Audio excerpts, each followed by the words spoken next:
teachers, colleagues, and students. Welcome back to Tips and Tricks with Gio! So bago tayo magsimula, sa mga hindi pa po subscriber ng aking channel, please click po yung subscribe button sa baba at i-hit nyo po yung notification bell para po maging updated kayo sa aking mga bagong videos. So ngayon, tuturuan ko kayo paano ba gamitin ang Google Jamboard. So, open po tayo ng browser. Then, dito po sa 9 dots ng Google Apps, makikita nyo po ang Jamboard. Or, you can also type the jamboard.google.com. So, ang Jamboard po ay ginawa for collaboration. So, yung inyo pong gagawin na activities ay maaari nyo po siyang i-share sa inyong mga students para po meron po kayong interaction. Para siyang face-to-face in new normal. Okay? So, let's start. So, click nyo po itong color orange to create a new jump. Okay, itong untitled jump po, ay ito yung title. You can change it. For me, is science. Okay, sa taas po muna tayo. Ano ba yung mga parts na ito? So, we have undo, redo, zoom, change background, clear frame, and also expand frame bar. So, ang undo po, alam niyo naman, undo, bubara-bura, redo, ulit-ulit, zoom, pwede niyo po siyang i-zoom in, zoom forward, or to 25%, 50, 100, or 200%. So for me, ang akin na po ay para fit lang po sa aking screen. Sa background po, you can change the color into chalkboard, a blue, graph, square, rules, dots, and white. So, para mas kita po, I'm going to use chalkboard. So, ito pong clear frame. For example, may mga nilagay po kayo at gusto nyong burahin na lang lahat, click this one to delete all. So, ito pong expand frame bar. So, halimbawa po ay may parang kinulang ang inyo pong ginagawa, you can add more. Ayan. Can add more frame. So, dito po tayo sa left side ng ating pong Jamboard. So, mayroon po tayong pen. Sa pen po, there are 4 types. Pen, marker, highlighter, and also the brush.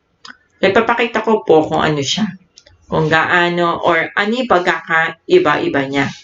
So, sa pen, when I use white, ano po siya.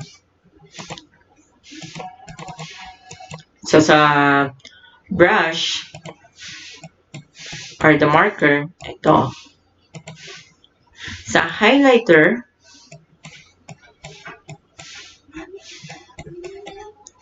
at sa paint. Ayan po yung pagkakaiba-iba ng ating pen. Okay.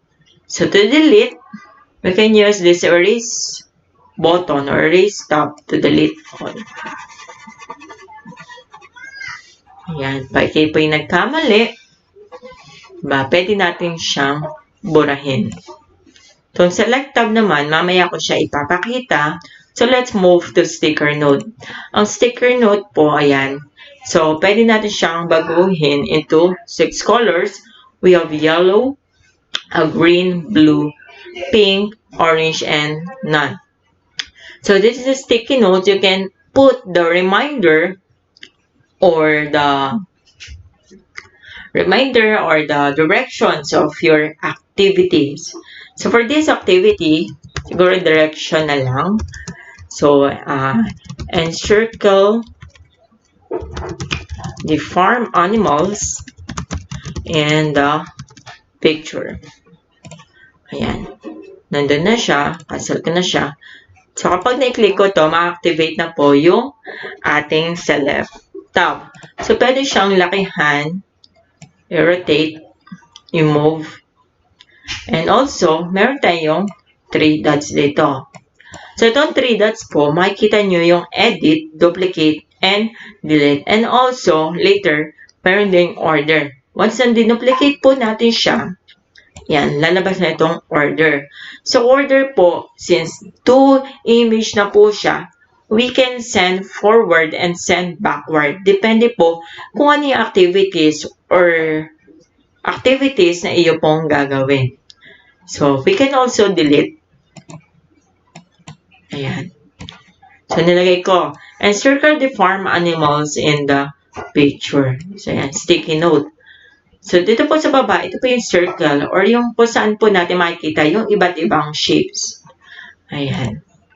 So, gagamit ako ng circle. You can also change the color. For circle, square,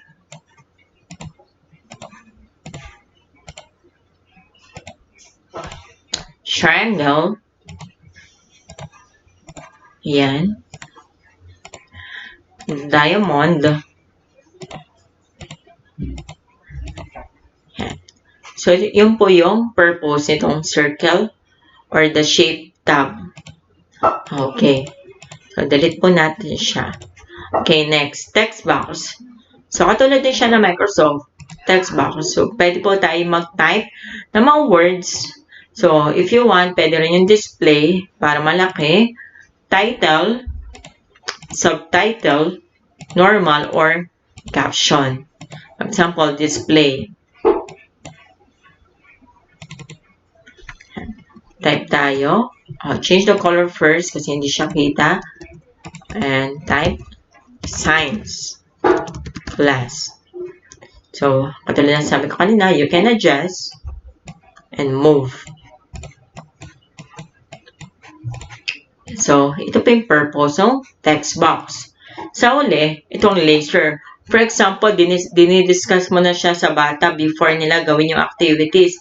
So, you can use this laser. Ayan. So, ayan. Ipapaliwanag mo na ito yung square. Ayan. Pwede mo ipapaliwanag mo na ito circle, science class, diamond. So, yun yung purpose ng laser.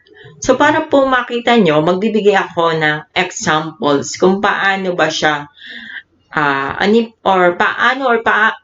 yung makikita ng students tsaka teachers habang nagko-collaborate na po siya. So, ito. So, clear frame na, delete na lang po natin siya. And clear frame. Let's put text box. Title, change color into white. Direction. And circle the farm animals in the picture. Ayan. Nagput ako ng direction using the text box. Hindi talaga siya kasya. Pwede naman liitan. Pero mas maganda ng malaki. So, gagamit ako ng add image. Sa add image, meron po tayong 4 na klase. We can upload using our device, Google Image Search, ayan, using Google Drive, and Photos. So, dahil wala akong farm animal sa akin laptop, gagamit na lang ako ng Google Image. So, search ka ng farm animals, click art, para mas kita. Then, select the picture. Okay. And after that, maglo-loading na siya. Yan. Papalakihin mo na lang. Yan. So, ito na po siya. Meron na tayong farm animals. Okay, now. So, we need this one na i-share na po sa ating mga bata para mag-collaborate na po kayo. So, click niyo po itong share button. Tapos, change anyone with the link. Make sure po anyone with the link and also naka-editor. Para po yung pagbibigyan nyo po is meron silang karapatan na mag-move or mag-edit. Kasi kailangan ng sagutan, di ba? Ayan, to edit. Yung pinapagawang activities. So, copy nyo po yung link. Okay, done. So, ayan. So, ito po yung teacher's view. So, now, ito, meron akong another browser. So, example, itong kabila po yung ating student's view. So, kinapi ko po yung galing from teacher's view to here. So, ito po yon. Pag in-open, ayan, anonymous, join. So, ito na po siya. Ito po yung student's view. Ayan. So, ang kailangan gawin ng bata is encircle the farm animals in a picture. So, pwede silang gumamit ng pen and also the shapes. So, tingnan nyo. Pansinin nyo po ang mangyayari dito po sa teacher's view. Okay. So, gagamit ako ng markers, color blue. Si-circle ko tong pig. Tingnan nyo po dito.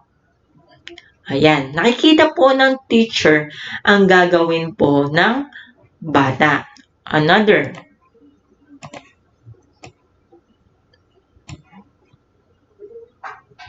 Ayan po. Kita po yan. So, kung ang bata po, ginawa niya is nagsulat-sulat lang, kinulayan.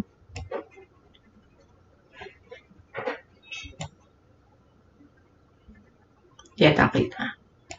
Ayan. Bagay natin yung color into black. Ayan. So, pag ginawa na bata yung kinulayan, as a teacher po, makikita nyo kung ano yung ginagawa niya. So, bakit anonymous? Kasi po, ako po, as a student view, hindi po ako nag-sign in. Pero once po ang pinagamit po natin sa kanilang email address, makikita po natin kung sino yung gumagawa ng activities. So, yan po yung purpose po ng Google Jamboard. So, I hope meron po kayong natutunan. I'm sorry kung merong medyo kayo nalito. You can re-watch the video. And please subscribe sa aking please subscribe po sa aking channel. At God bless po. Ingat po tayong lahat.